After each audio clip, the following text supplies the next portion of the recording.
Hello and welcome back. This is Colin Keeley here. And I'm Brent Sanders. We are two guys buying and building wonderful internet companies. Indeed. And today we wanted to talk about sourcing in general. Like this idea of this kind of kicked off for me. I've had a bunch of really good introductions recently, just random people that have been connecting me by another person that was just, oh, you should talk to. And I would tell you, I dread those introductions because I'm like, my time is so, I treat it like it's too valuable probably, but that's a personal thing. Right. I've got so many hours a day. We have childcare. And it's now that with family, you really got to be strategic. I can't work long nights. I could, but like, I'm trying not to. I'm trying to have a nice balance. I have a set amount of work time. And so to give up 30 minutes or an hour for somebody that you have no idea about has been always something. And I'm just like, I'd rather just work and get that satisfaction of getting my stuff done. But I've decided it's a pandemic, or we're getting out of the pandemic at least. How else are you meeting people, talking to people? So I've been taking a lot more meetings with people, and it's been awesome. And it's been a really good way to shift focus around sourcing deals and as well as sourcing talent, right? Because there really is no other better way than sort of personal referrals. So I don't know, Colin, do you take cold? Because there was this period of my time that if someone was like, hey, I'd love to, the brain pickers, I'd love to pick your brain on something, or I'd love to schedule some time. It's tell me what you want. Tell me, get to the specifics. Don't waste my time. It was I would always say, I don't want to waste your time, which really means I don't want to waste my time. But so if you ever got that email from me, that's really what I meant. But I'm curious, do you take all the meetings that you get, or you feel like it's a good use of time? So early in my career, I took almost everything.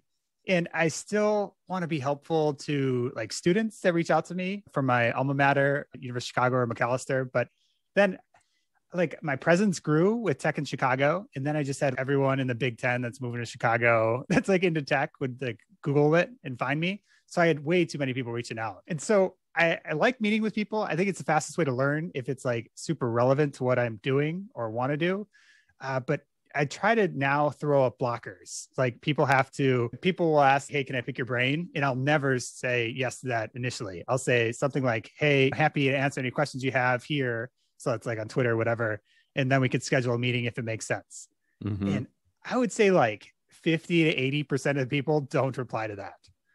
And so that weeds out a lot of people pretty quickly. Some people reply, and then I could reply via text, and then I could repurpose that text to like a blog post or something in the future if it's something that comes up a bunch. And then beyond that, if it's like, oh, this person's legit, it makes sense to actually do a meeting, I'll do a meeting.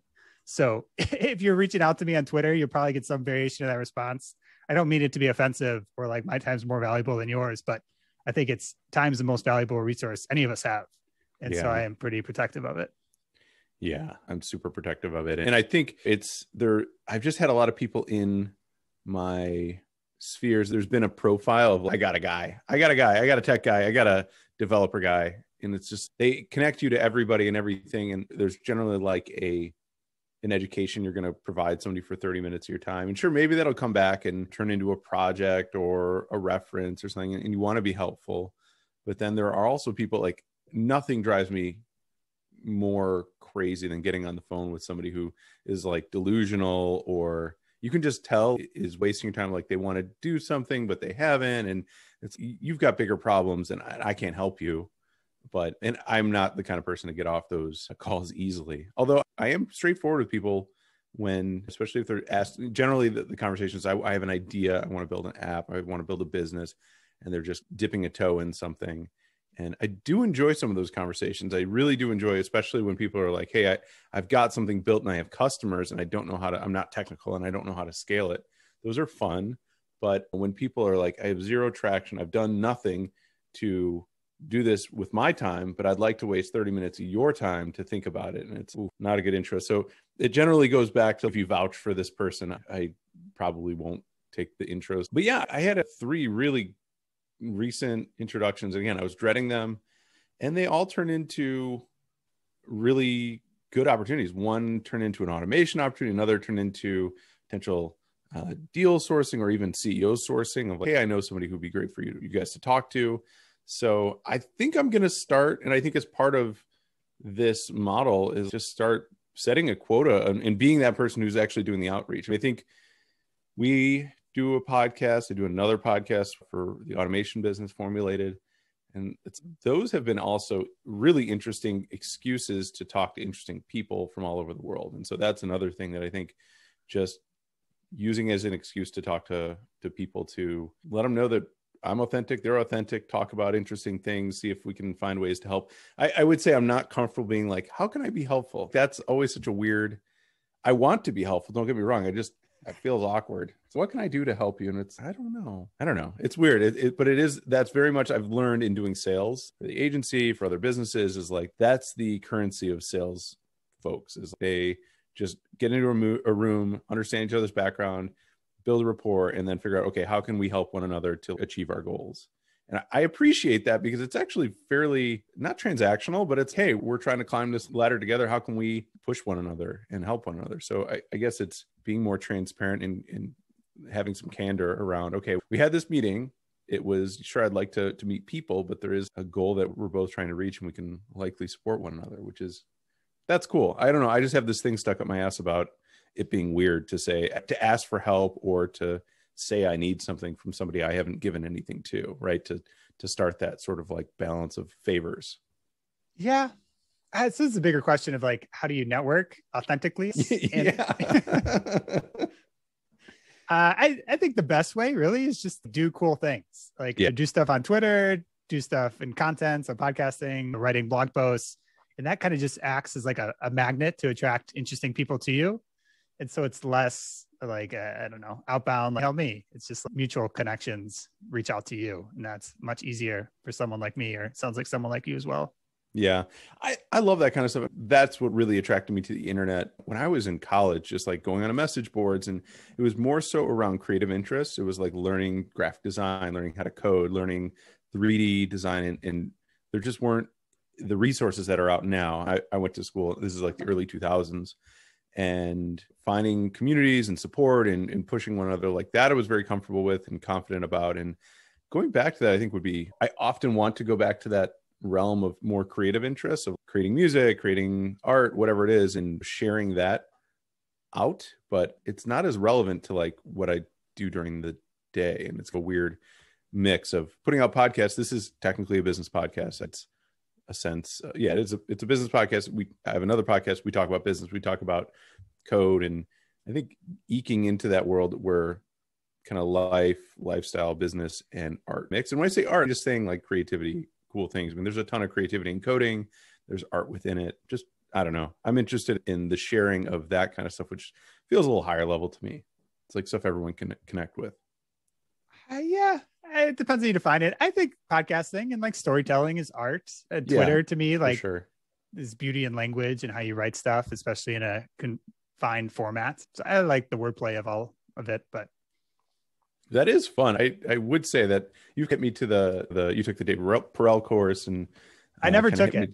Oh, you never took it? I thought you did. No, this is a natural, God-given ability. Yeah, the more you read, the more you tune into that stuff. But I have noticed there is a fair amount of wordsmithing on Twitter that I never really appreciated until recently, until I started creating my own Twitter threads, which maybe I'm due for another one this weekend. I don't know. It's been 2 weeks. It's been about a week since I tweeted. So yeah. What I noticed actually on Twitter is I would do one tweet a day, like 9 a.m. It would fire out from Buffer, and you get a lot of engagements. You don't get a ton of followers generally from that, but Twitter threads, like, you don't get as much engagement, but you get way more followers. So I'm thinking of just doing one thread a week. I think that may be a better use of my time. Yeah, it's got to be a hot take. I don't spend a lot of time on Twitter. I know we talk about this every podcast lately, but when I do, I've noticed, and I've even seen people make fun of it. Is like they'll come up with some hot take, and then the tweet right after that is, I just had to say that because the algorithm of this type of take, where I don't even remember what it was, is something about NFTs or something. Who knows? But I got to come up with some hot takes. I don't know. Maybe it'll be about the candle business and what's wrong with it, or something along those lines. Speaking of hot takes, though, this was a hot week on the internet around the Basecamp folks. I don't know if you want to talk about that at all. Yeah. So I'd like to talk about sourcing, but let's do that maybe next week. I think it's probably worthy of its own episode, sourcing in the micro P world. So yeah, let's talk about Basecamp and them banning political and society talk on work forums. So not outside of work. What was your take on that? Yeah, coming from two white dudes, which is relevant, I think, to the. I think it is relevant where it's coming from. It seems like that does matter, and so at first I would say I was like, yeah, what's wrong with that? And then I read, as I said, I read Twitter a little bit, but then I went on this message board that is, again, it's more of a creative, artsy fartsy message board, and some of the perspectives there, and again, it's a little more toned down. It's like a message board. People are a little more accountable for their speech, and there's actually some really good points in there that definitely shaped my view. And I think my conclusion is just you can't bifurcate these things right now. And I don't think you can have quote unquote a mission driven company, but I think he mentioned, was this Fried who mentioned we're not an impact business. It's like wrong. Everybody's an impact business. You have people in your business, they are being affected by something or they're concerned about something. It's like you can't talk about something else. So I think there's layers to it, but I think that was my takeaway is guess what? Everybody is an impact business and you have to represent the concerns and feelings of your employees. Otherwise you're just, I don't know what you are if you don't. That's the question, but I do think it introduced an interesting discussion. Obviously it's great for their marketing. They're like always controversial with everything, but I was curious, what was your take? Yeah, so I think the best take on this whole thing is Basecamp is drama as a service. So they are just so good at turning every little like workplace quibble, whatever. Squabble and quibble. Squabble, disagreement into a enormous news story. And they employ like as many people as like a Whole Foods or something. Like it's so small in the world of the employees, but it is such an outsized impact on everything. I don't know. I see both sides of it. I think it's so clear that politics is getting more and more explosive and people are aligning their identities far too closely with politics and every issue that comes up. So I try to remove myself as much as possible. Like I mute and block, I guess it's called muting, any explosive topic or keyword that I really just don't want to deal with. So I think it messes with people's minds a lot. So I see their point of wanting to remove that from the workplace. And I don't think Slack or anything like email is a great way to debate happen issues. Like I think everyone should do it in person if they're going to do it. And then you could see this is a whole person, not this, they don't stand for this one issue. So I would love if you could remove it from the workplace. I don't know if it's like actually doable or if it's realistic nowadays to be able to do that. Yeah. The perspective that I do respect is that because you're not affected by those issues. And I don't really know what the issues are. So that furthers the point that the two white dudes don't really, or I, at least, I'm not sure what the specific issue that was coming up. It sounds like there was this whole thing about funny names, which was that's just rude and disrespectful. But having this idea that the rebuttal to that of just like sticking your head in the sand is that, hey, these issues still exist. And that was my kind of takeaway is like everyone's an impact company. You have people, they're affected by things in society. I couldn't agree more on the electronic formats are not good for that. Like maybe it does warrant having those conversations in person, but it also begs the question. So we're here to make collaboration software, not make the world better. And it's okay. Then that's the kind of business you are, but you can't say you're not an impact business. I always think about the Basecamp people as being on the right side of this because of what they've written, what they put out there. So it's really interesting that this is coming from them. But it is, I think we're going to see this in a lot more workplaces. I think people are it's really hard to split what's going on in the world, which is full of chaos, and what's going on at work, which is supposed to be clean and tidy and nice.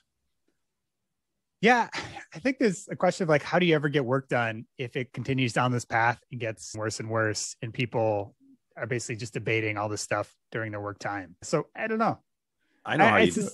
I know how you do it. It's Elon Musk does it. You have a mission that raises everybody. Like we're going to go to Mars. We're going to elevate the human. I think that's the real challenge for CEOs is to have a mission that's going to be inclusive of everything, right? We're going to create something wonderful and it's going to have these impacts. So it's an interesting challenge. I don't know, versus the Jack Welch's of the world where, hey, we're just going to clean house every year. So it's a mix.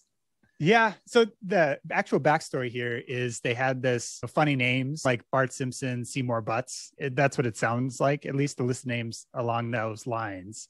And people were calling out DH for it, David. And then David was getting flagged by HR and he's a co-founder and he's just like classic David taking like the most explosive approach. Like, I'm done with this. We're not talking about this anymore. It's banned. Yeah. Anyways, I don't know.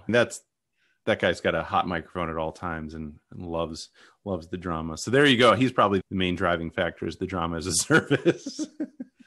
It's damn effective. I don't know. If you want to, pick a fight with someone with the podcast, I'll take it to Twitter, and then Mark can take it to the press. Get some drama going on over here. Yeah. I'll start tweeting some hot takes. No, not going to happen. See, I understand. I try to look at both sides too much. I have too balanced of an opinion on anything. Yeah, that's a healthier way to live. I think the concern is a lot of people are very one-sided on all this stuff. Yeah, I think this has been a fragmented conversation, but worthwhile. I think we got to address this kind of stuff because we don't live in a bubble. Yeah. Next week will be really good. So I'll talk about everything I've learned talking with private equity folks on sourcing, which I think is the most opaque part of the process. Yeah, absolutely. That should be helpful for everyone. Cool. Thanks for listening. All right, take care, everyone. Bye-bye. Bye-bye.